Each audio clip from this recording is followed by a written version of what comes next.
Thank you for joining us. Pleasure to be here, Krishna.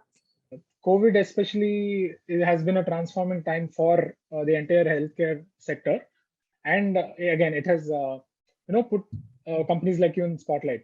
So how has it changed Portea Medical? And I'm pretty sure the company must have experienced a boom. And is it still ongoing? And how do you see the future from COVID? Sure. No, that's a very valid point that you make, Krishna. Last nearly 2 years have been absolutely transformatory for the healthcare industry, and specifically players like us who work in the outside of hospital healthcare. There is a huge role to be played by healthcare outside of the facilities, in people's homes, in communities, through digital. And all of this has come to the center stage thanks to all that happened during the last nearly 18 to 20 months. Now, if you go back to wave one, we reached out to some of the state governments and suggested that not all of the COVID patients, for COVID positive patients, necessarily need care in either a COVID care center or in a hospital. They could very well be stabilized at home, monitored there, and if required, transferred to a facility. And we set up a whole protocol for monitoring patients using a combination of technology, telecom, and medical professionals, remotely monitoring them, talking to them at regular intervals, capturing the data of their vitals, and basis their condition, deciding whether they needed any further care or not.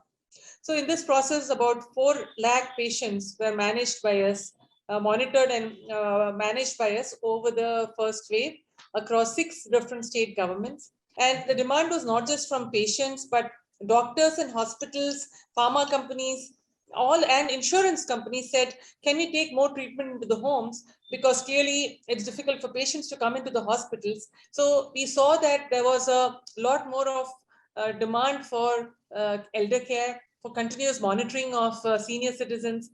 And the last one that is relevant in my view is the change in the mindset of insurance companies, of the governments, regulators, etc., who realize that it's important to give legitimacy and to provide reimbursement for the home care and outside of hospital care therapies also. Can you briefly explain what kind of technologies that Portea uses to service its clients?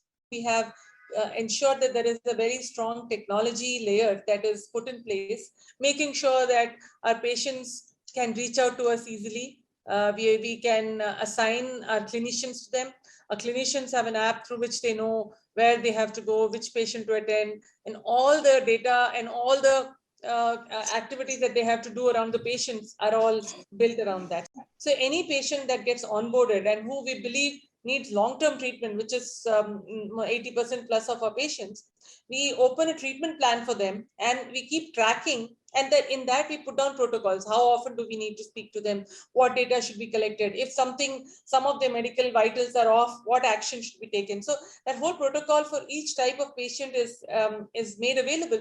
So any patient who's onboarded on that, we are able to manage their treatment very effectively over long periods of time. Home healthcare is still considered to be at a very nascent stage in India.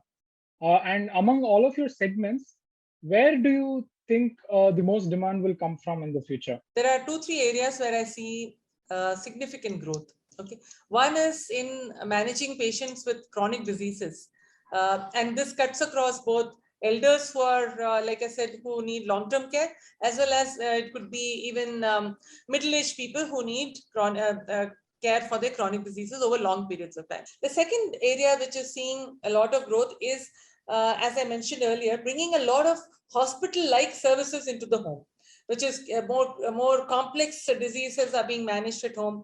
Do you mind sharing any numbers related to Portea, revenue growth or funding or just the sales numbers, anything?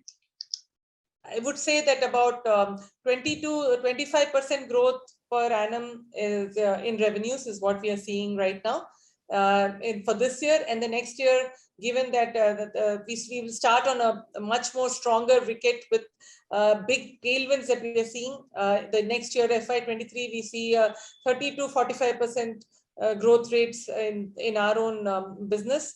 We are on a month-on-month basis, we are break-even, and we expect to be fully profitable in the coming financial year. You've invested in a myriad of startups, especially through Growth Story. And these are all completely unrelated startups. You do not concentrate on a particular sector or anything. So what is your broad investment philosophy? From 2010, we've been creating a number of startups in areas where we saw that there's a lot of opportunity in the country. So if we looked at, for instance, BigBasket, we felt that grocery delivery at home is a big problem that needs solving in this country. And there is an opportunity to build a very valuable and well-run business in this. So that was the genesis of BigBasket.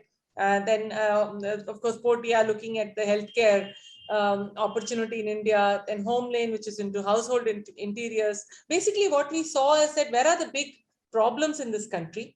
How do we use a combination of our capability, technology, skill sets, our understanding of consumer to build a scaled and valuable business in each of these places. Thank you so much, Meena. Yeah. Thanks a lot, Krishna. If you like this video, share it and subscribe to Business Standard.